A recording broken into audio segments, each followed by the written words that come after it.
गेल्या 8 महिन्यांपासून धान खरेदी केंद्रावर पडून धानाची 50 किलोच्या मागे 2 किलोची तूट मिळावी अशी संचालकांची मागणी। गोंदिया जिल्ह्यामध्ये धान उत्पादक मोठ्या प्रमाणावर होते। शासनाकडून जिल्हा मार्केटिंग फेडरेशन आणि आदिवासी विकास महामंडळाद्वारा विविध संस्थांच्या मार्फत शासन धान्य खरेदी करत असते। परंतु गेल्या खरीप हंगामामधील आणि रब्बी हंगामामधील धान हा राईस मिलर यांनी धान्य न उचलल्यामुळे धान केंद्रावरच पडून होते। अनेक ठिकाणी धान खराब झाले होते, परंतु आता शासनाने राईस मिलर यांच्या अटी मान्य केल्या, त्यामुळे राईस मिलरने करारनामे करून धान्य उचलण्यास सुरुवात केली आहे। 8 महिन्यांपासून धान केंद्रावर पडून असल्याने धानाची घट मिळावी अशी मागणी आता धान खरेदी करणाऱ्या संस्थांनी केली आहे। गोंदिया जिल्ह्यात खरीप हंगामात 2023-24 या वर्षी 24,77,000 क्विंटल धान खरेदी करण्यात आला, तर रब्बी हंगामामध्ये 4,72,000 क्विंटल धान खरेदी करण्यात आला। एकूण जवळपास 30 लाख क्विंटल गोंदिया जिल्ह्यात धान्याची खरेदी मार्केटिंग फेडरेशन धान्य खरेदी केंद्रावर करण्यात आली। राईस मिलने जेव्हा जिल्हा मार्केटिंग अधिकारी यांचे करारनामे केल्यानंतर त्यांना जिल्हा मार्केटिंग फेडरेशनद्वारा धान्याची उचलण्यासाठी टीओ देण्यात आला, परंतु शासकीय आधारभूत धान्य खरेदी संस्थांनी गेल्या 8 महिन्यापासून धान हा केंद्रावरच पडून असल्याने धान्याची तूट भरून निघावी याकरता प्रत्येकी 50 किलोच्या मागे 2 किलो घट मिळावी अशी मागणी केली होती। धान खरेदी केंद्रांना 2 किलो घट मिळालीच पाहिजे, कारण की मार्केटिंग फेडरेशन जेव्हा धान खरेदी करण्याचा पत्र देतो संस्थांना, त्या पत्रामध्ये नमूद आहे की आपण 1 महिन्याच्या आतमध्ये धान उचल करणार आहे, आणि धान त्यांनी उचल केला नाही। आज 7-8 महिने झाले। गोंदिया जिल्ह्यामध्ये मार्च महिन्यापासून तर जुलै महिन्यापर्यंत टेम्परेचर मोठा असतो, म्हणजे मार्च एप्रिलला कमीत कमी 32-38 पर्यंत जातो, आणि मे जूनला तर तो 48-47 एवढा जातो। म्हणजे टेम्परेचरमध्ये एखाद दुबळा पतला माणूस राहतो, तो मरण पावतो, म्हणजे एवढा टेम्परेचर असतो आमच्याकडे। मग तो धान आहे, तो धान तर पूर्ण मॉइश्चर साफ होईल ना। त्याच्यामध्ये संस्थेला काय मिळते? संस्थेचं काम कसं आहे? शेतकऱ्यापासून धान घेणे आणि शासनाच्या निर्देशाप्रमाणे राईस मिलला धान देणे। फक्त त्याचं काम एक एजंटचे आहे, आणि त्याला जो कमिशन मिळतो आहे त्याच्यामध्ये तो पूर्ण आपले एम्प्लॉई वगैरे सर्व ठेवतो। ह्या सर्व गोष्टी, ह्या सर्व बाबी त्याच्यामध्ये आहेत, आणि सर्व बाबी असताना संस्थापक तो एकदम जाईल तोट्यामध्ये। म्हणून सरकारनं एकदम सहानुभूतीपूर्वक विचार करून संस्थे जे चालक आहे त्यांना कमीत कमी 2 किलो घट त्यांनी मंजूर केली पाहिजे, अशी त्यांना विनंती आहे।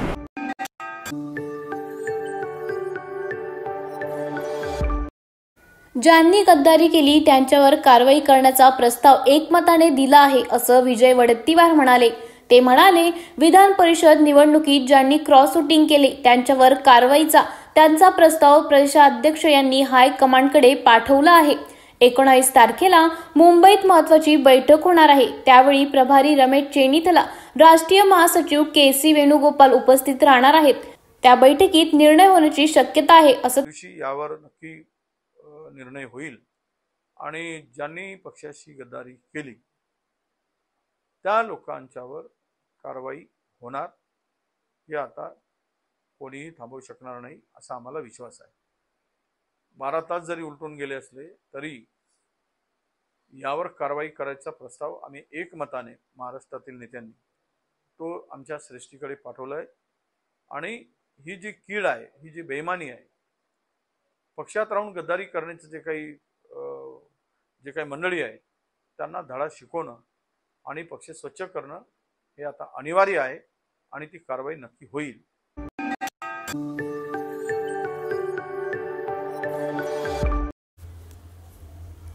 डोंबिवलीतील राधाई कॉम्प्लेक्स इमारतीवर करण्यात येणाऱ्या पालिकेच्या कारवाईला भाजप कार्यकर्त्यांकडून जेसीबी खाली झोपत विरोध। डोंबिवलीतील नांदिवली पाडा सगाव परिसरातील अनधिकृत इमारतीवर महानगरपालिकेकडून कारवाई करण्यात येणार आहे। महानगरपालिकेच्या या कारवाईला भाजप कार्यकर्त्यांकडून विरोध करण्यात आला आहे। न्यायालयाच्या आदेशानंतर कारवाई करण्यास आलेल्या पालिका अधिकारी व कर्मचाऱ्यांचा भाजप कार्यकर्त्यांनी घेराव घातला आहे। राधाई कॉम्प्लेक्स असे या 7 मजली इमारतीचं नाव आहे। या इमारतीमध्ये 42 कुटुंब राहत आहेत.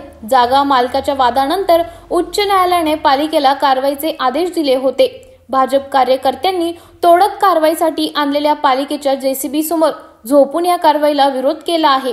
पावसाळ्याचे दिवस असून 3 महिन्यांची मुदत द्यावी अशी मागणी भाजप कार्यकर्त्यांनी यावेळी केली आहे. Bite Chandrakant Jagtap, ward officer, Sandeep Mali, Bhajap.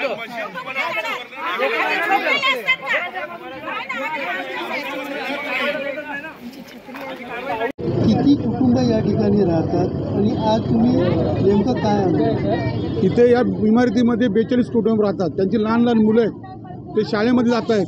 आज जर त्यांना बेघर केलं, आज मुलं शाळेत जातील कशी? आज तुम्ही बघितलंय का रेड अलर्ट दिलं पावसाचा, या भर पावसामध्ये गरीब कुटुंब जातील कुठे?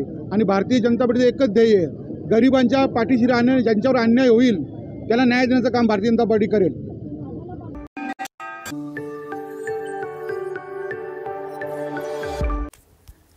सांगलीच्या इस्लामपूरमध्ये रंगला बाळगोपाळांचा अनोखा दिंडी सोहळा. महाराष्ट्रात थोर संतांची परंपरा लाभली आहे. शेकडो वर्षापासून महाराष्ट्राला लाभलेली वारीची परंपरा आणि संस्कृती म्हणजे महाराष्ट्राचा अभिमानच आहे. हा अभिमान कायम राहावा आणि महाराष्ट्राची संस्कृती विद्यार्थ्यांना कळावी या उद्देशाने सांगलीच्या इस्लामपूरमधील सद्गुरू आश्रमशाळेत आज दिंडी सोहळ्याचे आयोजन करण्यात आले होते. दिंडी बाल चमूंपासून महाविद्यालयीन विद्यार्थ्यांपर्यंत अनेक जण यामध्ये सहभागी झाले होते. टाळ मृदुंगाचा गजर, विठ्ठल नामाचा जयघोष करत, लेझिमची साथ देत आणि सुरेल आवाजात गायली जाणारी भक्तिगीते यामुळे संपूर्ण इस्लामपूर शहर आज ज्ञानोबा तुकोबाच्या जयघोषात भक्तिमय वातावरणात न्हाऊन निघाला. आज आपल्या माध्यमिक शाळेमध्ये जो हा वारीचा सोहळा झाला, यामध्ये बहुसंख्य मुलांनी भाग घेतलेला होता आणि या सोहळ्यातून आपल्याला सगळा बंधुता त्याची शिकवण मिळते. त्याचबरोबर जे जग आधुनिकतेकडे चाललेले आहे त्याचबरोबर परंपरा ही किती महत्त्वाची आहे याचा वारसा यातून आपल्या विचारांना मिळतो. सद्गुरू जंगली महाराज शिक्षण संस्था कापूसपेठ संचलित सद्गुरू प्राथमिक, माध्यमिक, उच्च माध्यमिक आश्रमशाळा आयोजित आणि प्रतिवर्षाप्रमाणे आषाढी एकादशी याचं औचित्य साधून आमच्या विद्यार्थ्यांसाठी वारीचं नियोजन करत असतो. या बालवारीच्या निमित्तानं विद्यार्थ्यांच्या मनात आपल्या संस्कृती परंपरेची जाणीव असावी, पण त्यांच्या मनामध्ये एक ईश्वराबद्दलची भक्ती असावी आणि हाच उद्देश ठेवून आम्ही या वारीचं नियोजन करत असतो. सद्गुरू प्राथमिक आश्रमशाळा इस्लामपूर, सद्गुरू प्राथमिक, माध्यमिक व उच्च माध्यमिक आश्रमशाळा इस्लामपूरच्या वतीने आज हा जो दिंडी सोहळा आयोजित केलेला आहे, अतिशय उत्कृष्ट प्रकारे आणि अतिशय उत्साहाने हा सोहळा, दिंडी सोहळा आमच्या शाळेमध्ये पार पडलेला आहे. आणि या निमित्तानं झांज पथक, लेझिम पथक, त्याच्यानंतर वाद्यवृंद आणि मुलांचा पताका घेऊन रिंगण सोहळा, त्याच्याबरोबर घोड्याचं रिंगण, मेंढ्यांचं रिंगण अतिशय उत्साहानं पार पडलेलं आहे.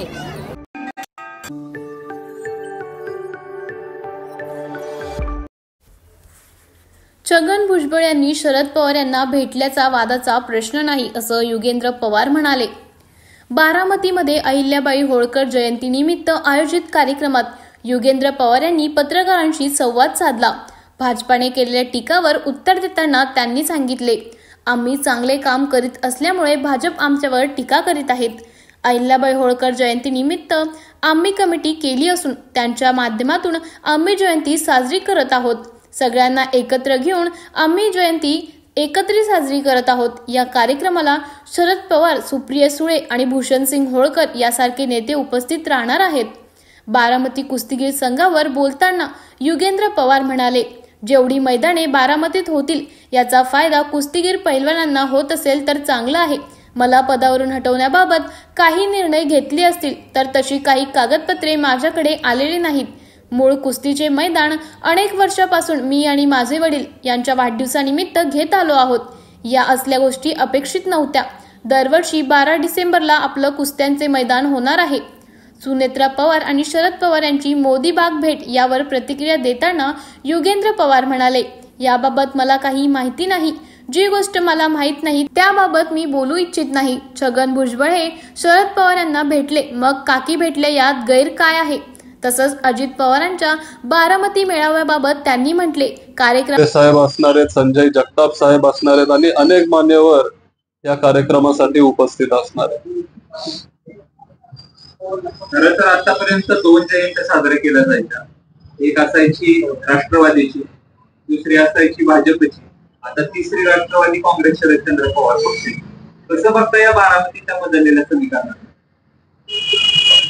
काय पूर्वी असं राष्ट्रवादीची होती असं मी म्हणणार नाही, पण राष्ट्रवादीचे काही ठराविक कार्यकर्ते एक जयंती घेत होते.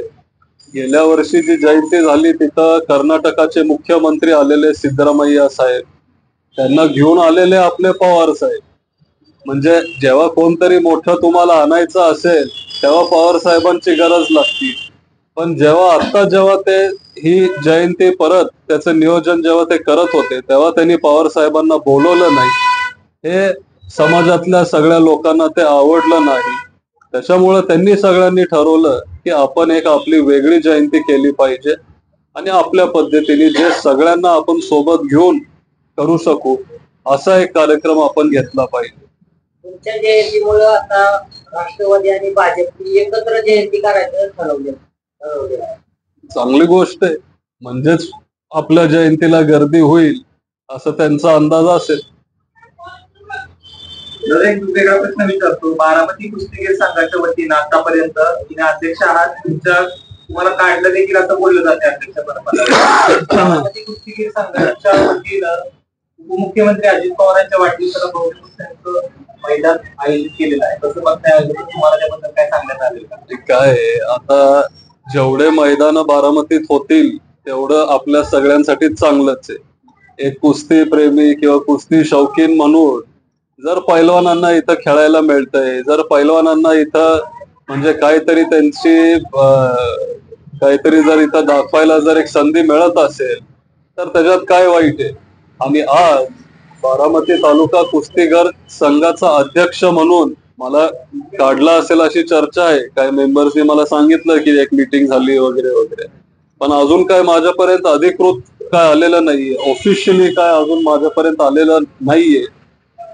पण हे मैदान आपण बऱ्याच वर्षापासून बारामतीत घेतोय. म्हणजे मी एकदम 7-8 माझं वय असल्यापासून आपण हे मैदान साहेबांच्या वाढदिवसासाठी घेत आलोय. ह्याच्या आधी माझे वडील घ्यायचे, त्याच्यानंतर एक मोठा गॅप झाला कोरोना आणि ह्या सगळ्या काळात, आणि मग ते जेव्हा मी अध्यक्ष झालो परत ते मैदान मी घ्यायला सुरू केलं आणि साहेबांच्या वाढदिवसासाठी आपण ते घेत होतो. साहेबांवर प्रेम आहे त्याच्यामुळं आपण ते घेत आलोय.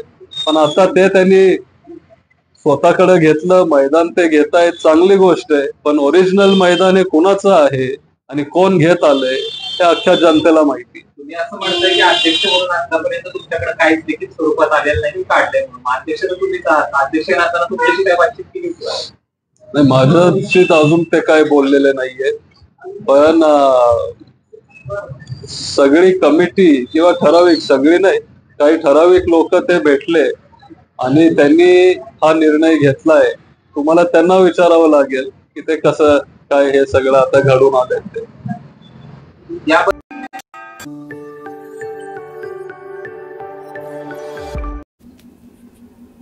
आरोग्याची वारी पंढरीच्या दारी या योजनेच्या वारीतील भाविकांकडून स्वागत आणि समाधान व्यक्त. राज्याचे मुख्यमंत्री एकनाथ शिंदे यांनी पालखी दिंडी सोहळ्यासाठी प्रत्येकी दिंडी चालकांना 20,000 रुपये अनुदान देण्याची घोषणा मागील महिन्यात केली होती. त्यांचे या घोषणेचे वारकरी संप्रदायिक आणि भाविकांमधून मोठे स्वागत करण्यात आले होते. तर 28 जून रोजी राज्याचा अर्थसंकल्प सादर करताना राज्यातील वारकरी भाविकांना सोयी सुविधा देण्याच्या हेतूने मुख्यमंत्री वारकरी महामंडळ स्थापन करणार असल्याची घोषणा केली होती. 14 जुलै रोजी मुख्यमंत्री वारकरी महामंडळाचा शासनादेश काढण्यात आला आहे. या महामंडळाचे मुख्यालय पंढरपुरात असणार असून भारतीय प्रशासन सेवेतील मुख्य कार्यकारी अधिकारी म्हणून नियुक्ती करण्यात येणार होती. या महामंडळाच्या माध्यमातून वारकरी भाविकांसाठी विविध योजनांची अंमलबजावणी होणार आहे. तर परंपरेने वारकरी करणाऱ्या वयोवृद्ध भाविकास पेन्शन देण्याबाबत देखील कार्यवाही केली जाणार असल्याचे शासन आदेशात म्हटले आहे. मी गोविंद नागोराव जबडे, धानोरा मोत्या तालुका पूर्णा जिल्हा परभणी।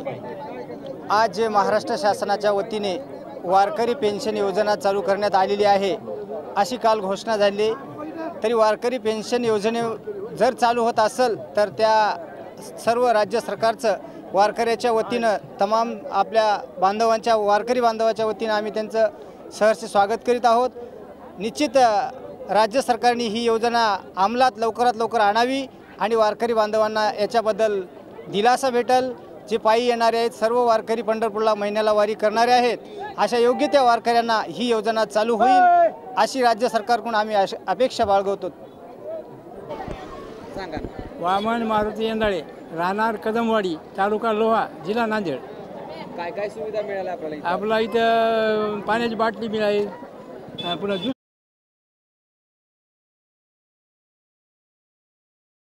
पेन्शन योजना चालू करणार म्हणाय आम्ही बघितलं नाही ना, त्याबद्दल काय वाटतं? काय नाही, दिलं ठीक आहे, चांगला आहे दिलं। हां हां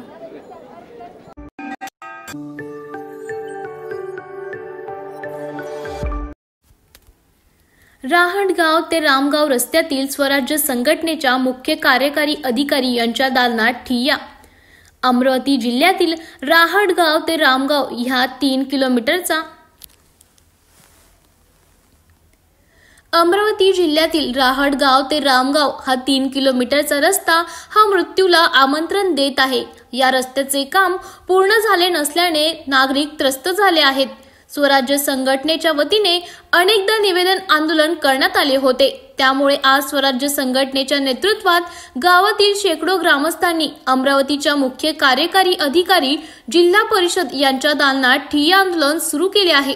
जोपर्यंत मुख्य कार्यकारी अधिकारी लेखी पत्र लिहित नाही तोपर्यंत ठिय्या आंदोलन सुरूच ठेवणार असल्याचे आंदोलनकर्त्यांनी सांगितले आहे। तसाच हा रस्ता लवकरात लवकर पूर्ण करावा अशी मागणी आंदोलनकर्त्यांनी केली आहे। जिल्हा परिषदचं आता आपलं आर्थिक वर्ष 24-25 सुरू झालेलं आहे। या आर्थिक वर्षाचं आपलं नियोजन बाकी आहे। या आर्थिक वर्षाचं नियोजन करणार आहोत। आता जुलै महिना चालू आहे, जुलै एंड किंवा जास्तीत जास्त ऑगस्टमध्ये आपलं नियोजन होते। या याच्यात आपण आपला रस्ता मंजूर करणार आहोत। मी जसं मागच्या वर्षी तुम्हाला सांगितलं, मागच्या वर्षी तुम्ही हेच बोलले होते, या वर्षी आता हेच बोलला नाही, त्याच्या पुढच्या वर्षी आपण करून देणार। मला रामगाव ते राहडगावचा रोड गेल्या 2 वर्षापासून या रोडाचा लढा आम्ही देत आहे स्वराज्य संघटनेतर्फे, परंतु आम्हाला वारंवार कार्यकारी अभियंता गायकवाड हे पत्र देत आहे आणि यावर्षी करू। त्यामुळं आज 1.5 तासापासून आम्ही सीओ मॅडमच्या दालनात हे आंदोलन केलं आहे। जोपर्यंत आम्हाला लेखी पत्र देत नाही सीओ मॅडम तोपर्यंत आम्ही इथून उठणार नाही आहे। सीओ मॅडम सोबत आमची बैठक झाल्यानंतर आम्ही सीओ मॅडमने आम्हाला सांगितलं की ऑगस्टपर्यंत हा रोड तुम्हाला कंप्लीट करून देतो। आंदोलनामध्ये आम्ही 150-200 लोक होतो।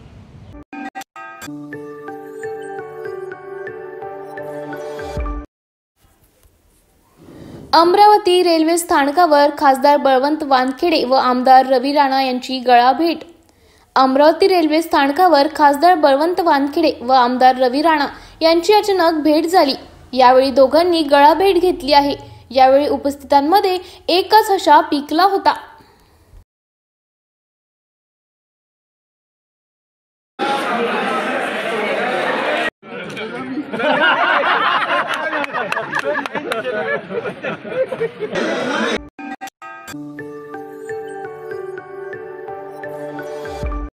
केवळ लोकसभेचा पराभव पचवता आला नाही म्हणून मोठ्या योजना जाहीर केल्याची टीका विनोद घोसाळकर यांनी केली।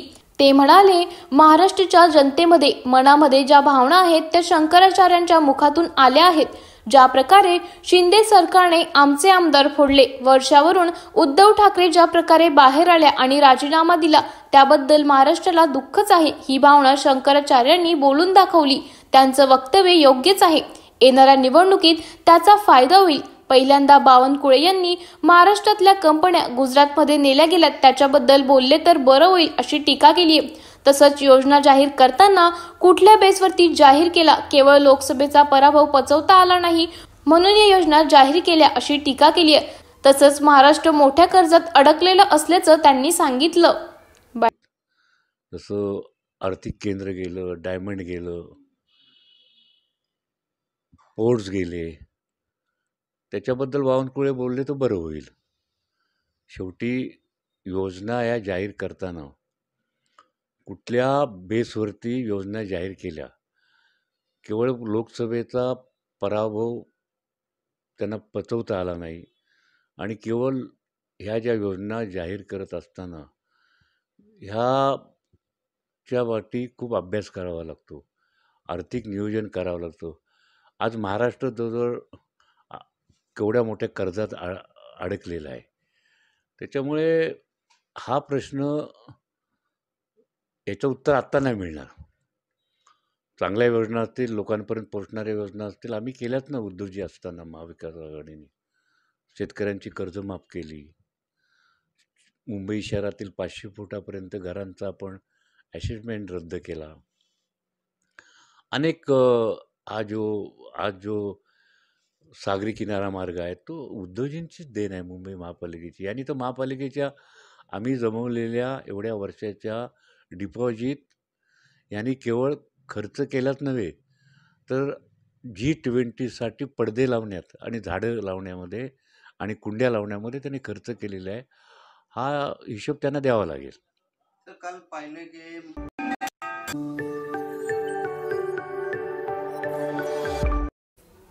खासदार शाहू महाराज आणि आमदार सतेज पाटील यांनी गजापूर गावातील नुकसान झालेल्या लोकांची केली विचारपूस. हिंसाचार झालेल्या गजापूर गावात जाण्यास पत्रकारांना अडवले होते. पोलिसांनी पत्रकारांसोबत धक्काबुक्की देखील केली. खासदार शाहू महाराज आणि आमदार सतेज पाटील गजापूर गावात पोहोचले. या परिसरातली दृश्य आहेत.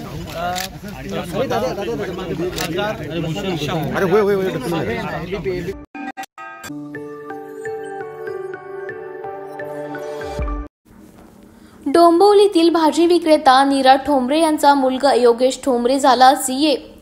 डोंबिवलीमध्ये एका भाजी विक्रेते महिलेचा मुलगा सीए झाला. सीए झाल्यावर या मुलाला त्याच्या आईने मारलेली मिठी आणि त्या माऊलीच्या डोळ्यातून निघलेले आनंद अश्रू या सर्व घटनेचा व्हिडिओ सोशल मीडियावर मोठ्या प्रमाणावर व्हायरल होत आहे.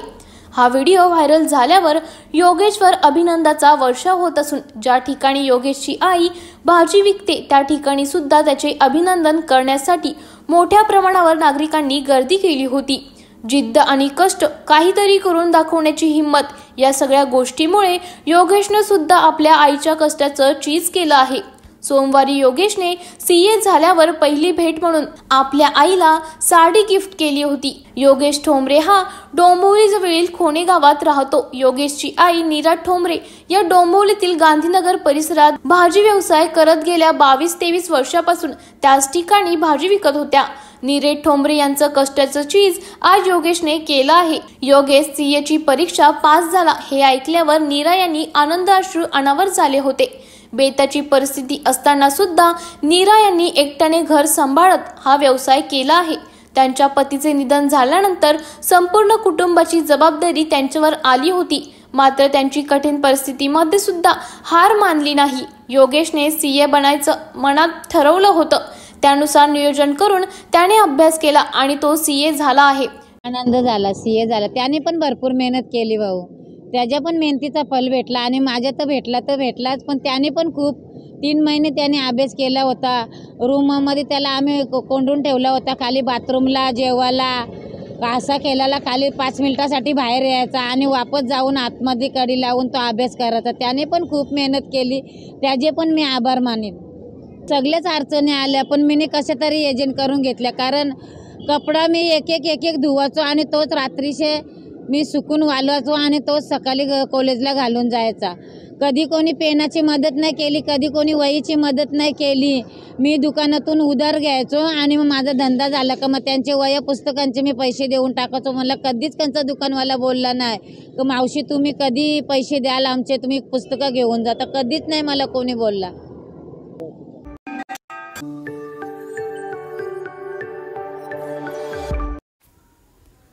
निवडणूक हरल्यामुळे राज्यात अशांततेचे वातावरण तयार केले जात आहे असा आरोप आमदार असलम शेख यांनी केला आहे. ते म्हणाले, राज्याच्या दुर्दैवाने महाराजांची नावे हिंसाचार घडत आहे.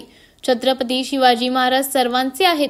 पोलिसांवर हल्ला करणाऱ्यांनी सुरक्षा व्यवस्थापन फेल केली आहे. ज्यांनी ही परिस्थिती थांबवायची होती त्यांनी ती थांबवली नाही, यावर कायदेशीर कारवाई करा. अतिक्रमण हटवताना पुरेशी यंत्रणा असायला हवी. अधिकाऱ्यांवर कारवाई केली पाहिजे. तसंच हिंदू मुस्लिमवर बोलताना ते म्हणाले, निवडणूक हरल्यामुळे अशांततेचे वातावरण तयार केले जात आहे. महिला, बालक, पोलीस कर्मचारी यांना मारहाण केली जाते. हे अत्यंत दयनीय है. दिया है कि तकरीबन 18 लोगों को उन्होंने गिरफ्तार किया है, केस रजिस्टर हुए हैं और भी लोगों को ढूंढ रही है पुलिस. जो लोग इसके अंदर दोषी है उनके ऊपर उन लोग कड़ी कार्रवाई करेंगे, ऐसा उन्होंने हमको आश्वासन दिया. हमारी एक ही मांग है कि इस तरह के हादसे मुंबई और महाराष्ट्र में होने नहीं चाहिए. महाराष्ट्र की पुलिस और मुंबई की पुलिस इस देश में नहीं बल्कि दुनिया में प्रथम शैली में आती है और उनसे ये उम्मीद की जाती है कि ऐसे कोई वाकया न हो जिससे कौमी तनाव हो, जिससे एक दूसरे के बीच में इंतशार फैले. हमारी मांग यही है, सबकी मांग यही है, पूरे मुंबई, पूरे महाराष्ट्र के हिंदू, मुसलमान, सिख, ईसाई सबकी मांग ये है कि ऐसे वाक्य की कड़ी निंदा होना चाहिए और ऐसे लोग जो इस समाज के अंदर बांटना चाहते, बंटवारा करना चाहते, भय फैलाना चाहते, लोगों को नुकसान पहुंचाना चाहते हैं, उसके ऊपर कड़ी से कड़ी कार्रवाई होना चाहिए. उन्होंने हमको आश्वासन दिया है और हम उसके आश्वासन के साथ में लोगों से अपील करते हैं कि वो अमन और शांति बनाए रखे, पुलिस को अपना काम करने दे और पुलिस ने हमको आश्वासन दिया है कि कड़ी से कड़ी कार्रवाई होगी. भाई पीछे भी कैमरा लगा है, साइड में आमिर अभी नीचे बैठ जा. हाँ अरे बूम नीचे करो यार, सब लोग मुंह पे लगाते हैं. बस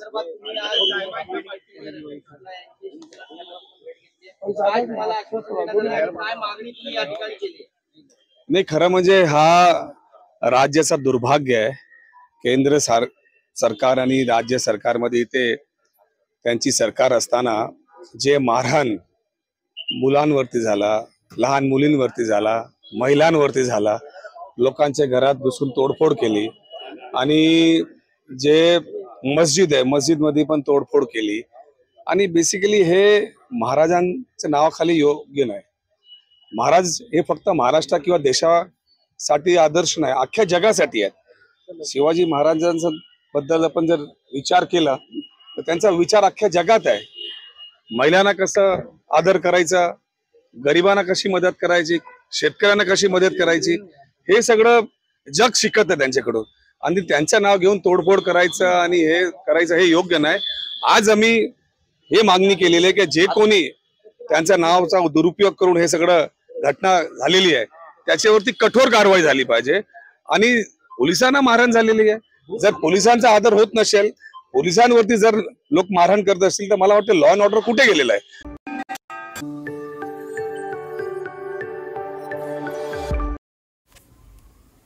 मुंबई पुणे महामार्गावर झालेल्या वारकरी बस अपघातातील मृतांच्या कुटुंबियांना 5 लाखाची मदत करणार असं मुख्यमंत्री एकनाथ शिंदे म्हणाले. मुख्यमंत्री एकनाथ शिंदे वारकरी अपघातावर बोलताना म्हणाले, पंढरपूरला निघालेल्या वारकरी बंधू भगिनी होत्या, त्यांच्या बसचा अपघात झाला. या अपघातात 46 वारकरी जखमी झाले आहेत. 7 जण ICU मध्ये आहेत तर 3 वारकऱ्यांचा मृत्यू झाला आहे. सर्व प्रकारे उपचार जखमींवर सुरू आहेत. जखमींच्या उपचाराचा संपूर्ण खर्च राज्य सरकार करेल. मृतांच्या कुटुंबियांना 5 लाखाची मदत राज्य सरकारकडून देण्यात येणार आहे. जे झालं आहे त्याबाबत पोलीस चौकशी करतील. जे दोषी असतील त्यांच्यावर कारवाई होईल. सरकारचे प्राधान्य आहे की जखमी आहेत त्यांना वाचवणे, त्यांच्यावर उपचार करणे. चौकशीत जे निष्पन्न होईल त्याप्रमाणे कारवाई होईल. वारकऱ्यांनी सांगितले की आम्ही विठुरायाचे दर्शन घेण्यासाठी जात होतो व त्याच कृपेने आम्ही आज वाचलो आहोत.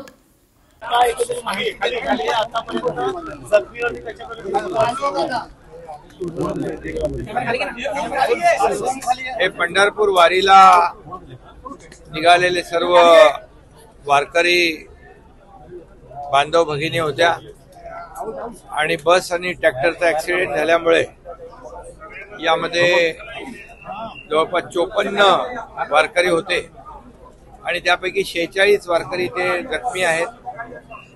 त्यांच्यावर उपचार सुरू आहे आणि 7 लोक ICU मध्ये आहेत. 3 जणांचा वारकऱ्यांचा मृत्यू झालेला आहे.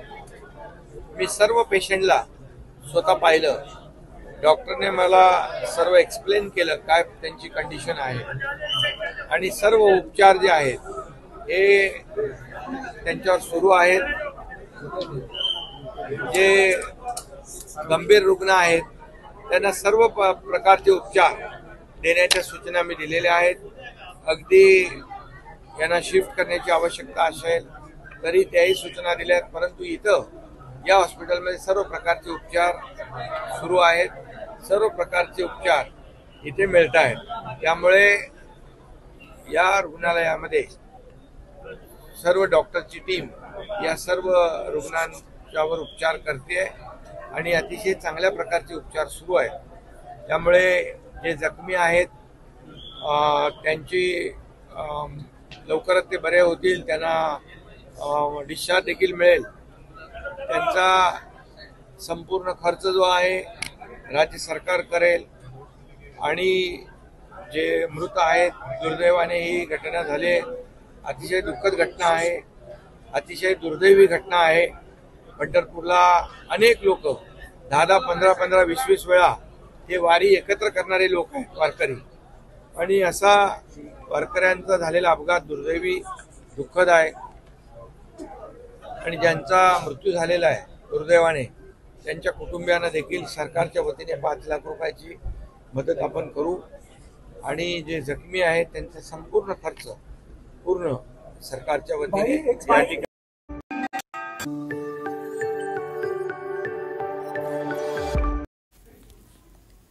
विशालगडावर झालेला हल्ला पूर्वनियोजित होता अशी शंका आमदार सतेज पाटील यांनी व्यक्त केली.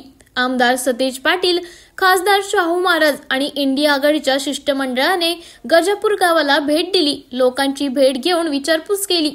नुकसान झालेल्या घरांची आणि प्रार्थनास्थळाची माहिती घेतली. सरकारने या प्रकरणात आपली भूमिका स्पष्ट करावी अशी मागणी केली.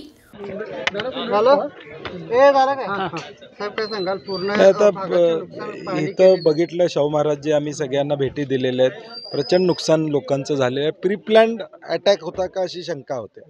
आणि म्हणून प्रशासन कुठं कमी पडलं, यांना नुकसान भरपाई कशा पद्धतीने मिळू शकेल, परंतु त्याच्यापेक्षा कोणी यामध्ये दिरंगाई केली त्याच्यावर कारवाई केली पाहिजे. माझी मुख्यमंत्री आणि दोन्ही उपमुख्यमंत्र्यांना विनंती आहे की आपण भूमिका स्पष्ट करावी. रविवारी हे झाले, त्याच्यावर अजून तिघांचंही वक्तव्य आलेलं नाही.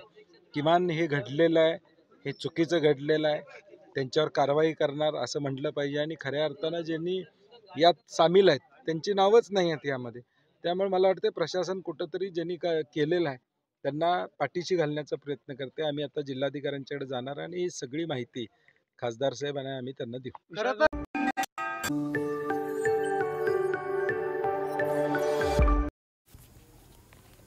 अतिक्रमण काढण्यापेक्षा दंगली घडावी अशा प्रकारची मनीषा सरकारची असल्यामुळे पोलीस फौजफाटा पुरेसा नव्हता असा आरोप सत्यजित पाटील यांनी केलाय.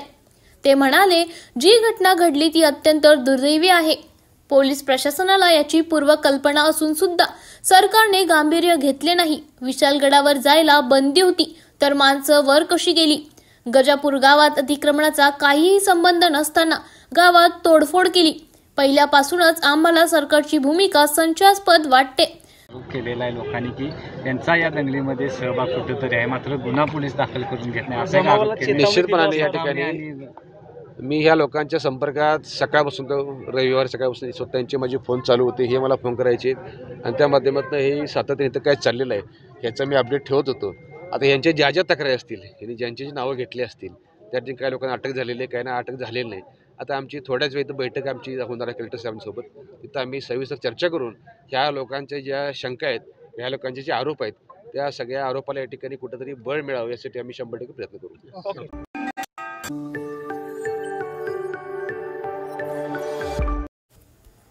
जल जीवनाच्या कामात झालेल्या भ्रष्टाचाराची चौकशी खासदार गोवल पाडवी यांच्या नेतृत्वात धरणे आंदोलन.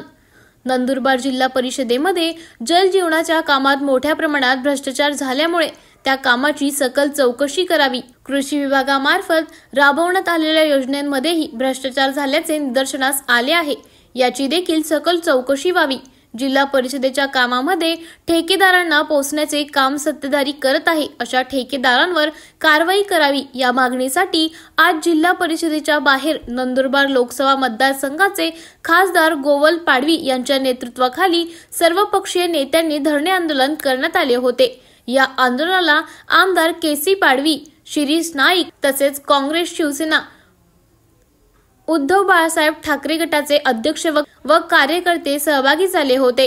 2600 कामे दिली गेली, त्याच्यामध्ये 159 कामेच अजूनपर्यंत पूर्ण होण्याच्या मार्गावर आहेत. ते पण त्याची गॅरंटी नाही, फक्त 25% पर्यंत आता कामे झाली आहेत.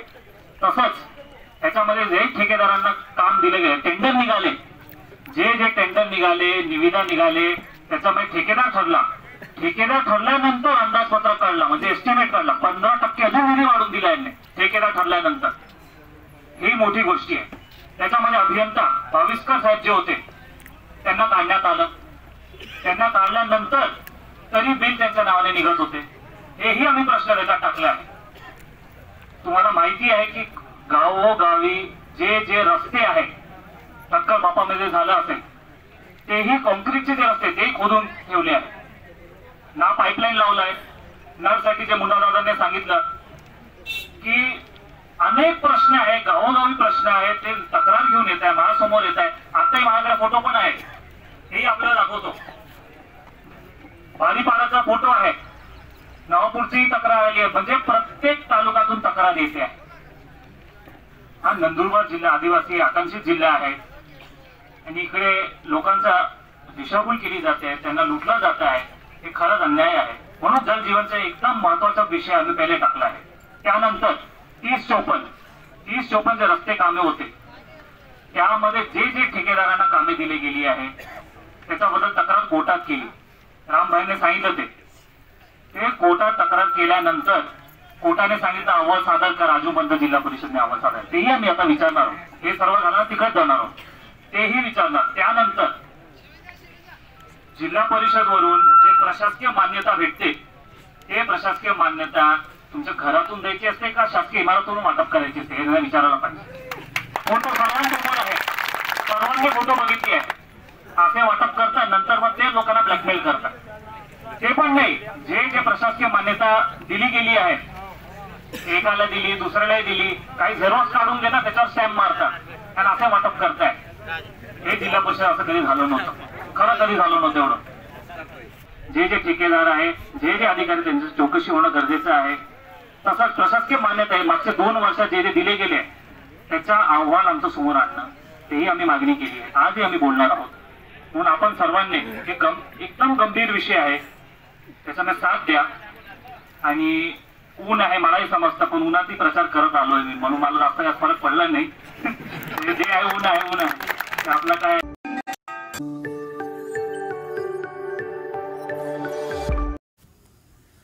योजनेत जिल्हा अग्रेसर राहण्यासाठी मिशन मोडवर राबवा, पालकमंत्री गुलाबराव पाटील यांचे निर्देश. जळगाव जिल्ह्यातील मुख्यमंत्री माझी लाडकी बहीण योजना प्रभावीपणे राबवण्यासाठी मिशन मोडवर काम करा, असे निर्देश पालकमंत्री गुलाबराव पाटील यांनी दिले आहेत. मंत्री महोदय अनिलदादा पाटील, खासदार महोदय स्मिताताई वाघ आणि आमचे सगळे आमदार महोदय, कलेक्टर साहेब, सीओ साहेब आणि एसपी साहेब आणि यांच्या सगळ्यांच्या मार्गदर्शनानुसार जिल्ह्याच्या सगळ्या अधिकाऱ्यांची मुख्यमंत्री माझी लाडकी बहीण या योजनेच्या बाबतीमध्ये आढावा करण्यात आला.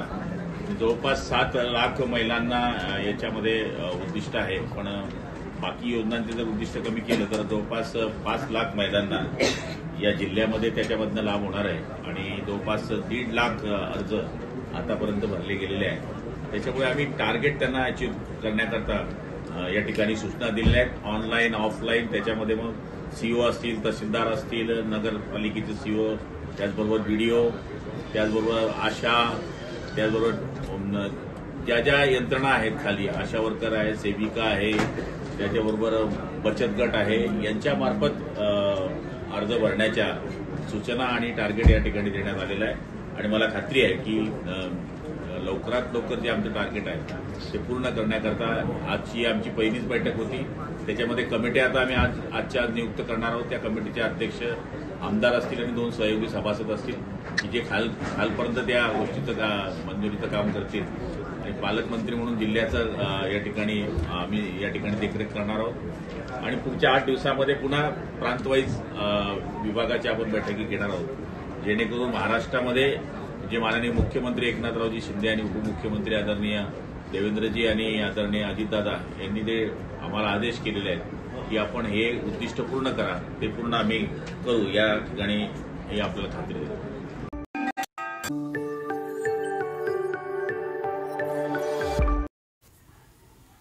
आषाढी एकादशीच्या दिवशी विठ्ठल रुक्माईला परिधान करण्यासाठी बेंगलोर येथून हस्तकलेतून विणलेली महावस्त्र भाविकांकडून अर्पण. आषाढी एकादशी दिवशी विठोबास परिधान करण्यात येणारा पोशाख आता मंदिरात आला आहे. बेंगलोर येथून हस्तकलेतून विणलेला महावस्त्र एका भाविकाने अर्पण केले आहे. पांडुरंगास अंगरखा, सोहळे, शेला आणि रुक्मिणी मातेस साडी असा पोशाख आला आहे.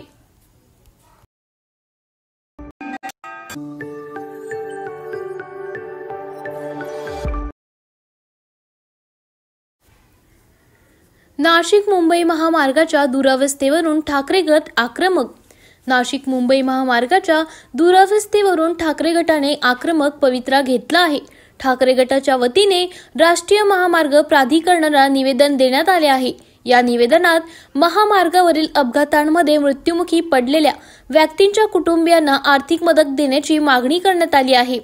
ठाकरे गटाचे खासदार राजाभाऊ वाजे आणि जिल्हा प्रमुख सुधाकर बडगुजर यांनी रस्ते प्राधिकरणाच्या अभियंत्यांना भेटून निवेदन दिले.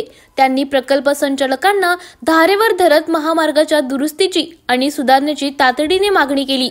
सोबतच टोलनाका बंद करण्याची मागणी यावेळी त्यांनी केली आहे. मुंबई नाशिक महामार्ग जो आहे तो बीओटी तत्वातून बनवलेला आहे आणि त्याची दुरुस्ती निगा राखण्याची जबाबदारी ही मक्तेदाराची आहे आणि त्यांनी टोल वसुलीचं निविदा त्या ठिकाणी दिलेली आहे. तर तो रस्ता जर व्यवस्थित ठेवला नसेल, त्याच्यावरती अनेक अपघात होत असतील, तर टोल वसुली बंद करावी ही प्रमुख मागणी आमची आजची होती. आदरणीय खासदार साहेब होते, वसंत होते, विलासजी होते.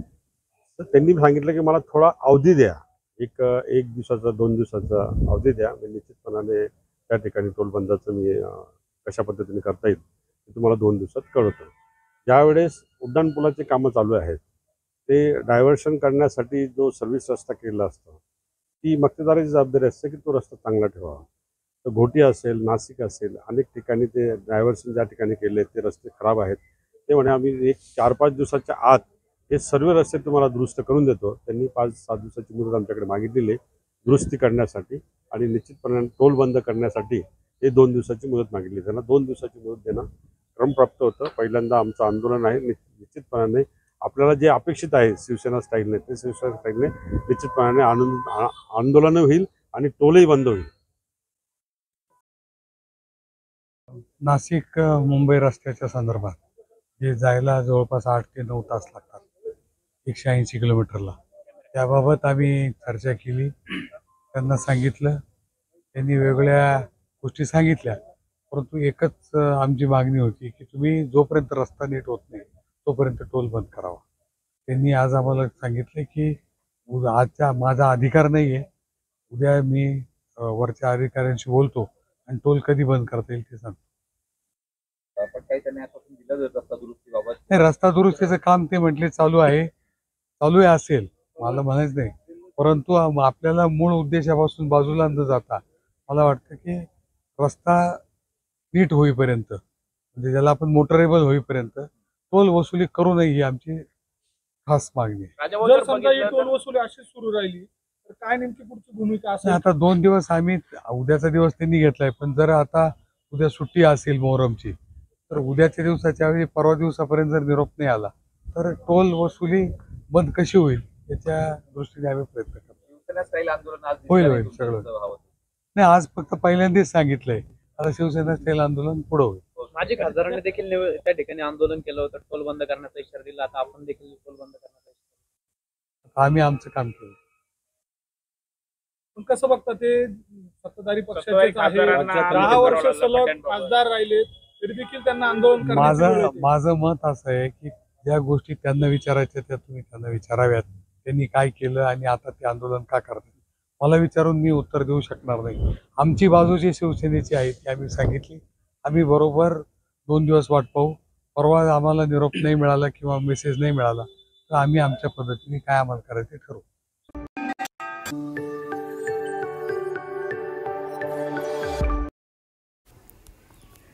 वॉशिंग मशीन सरकार आहे, कोणाचे काय डाग आहेत हे आम्हाला जनतेला नंतर दाखवावे लागतील असं आदित्य ठाकरे म्हणाले. माजी मंत्री आदित्य ठाकरे यांनी रायगडमध्ये सरकारवर तीव्र शब्दात टीका केली. त्यांनी सरकारला वॉशिंग मशीन सरकार म्हणून संबोधले. भ्रष्ट नेत्यांना पक्षात घेण्याची भाजपची पॉलिसी आहे. आदित्य ठाकरे म्हणाले, वॉशिंग मशीन सरकार आहे, कोणाचे काय डाग आहे हे आम्हाला नंतर जनतेला दाखवावे लागतील. डाग अच्छे हे म्हणत पक्षात घेण्याची भाजपची पॉलिसी आहे, पण डाग कधी चांगले नसतात, लोक बरोबर धुतील. तसंच करत आलेले आहे. प्रत्येक ठिकाणी ते हेच करते, धर्मात वाद किंवा जातींमध्ये वाद. मी महाराष्ट्राच्या तरुणांना हेच अपील करेन की आपल्या महाराष्ट्राच्या स्वाभिमानासाठी सगळं आपल्याला एकत्र येणं गरजेचं आहे, कारण हे आपल्याला लढवत ठेवतील आणि स्वतः ते जिंकत राहतात आणि तिथे महाराष्ट्र मागे जाते. प्रत्येक राज्य हे डिवाइन रूल काय करतो दिपेश.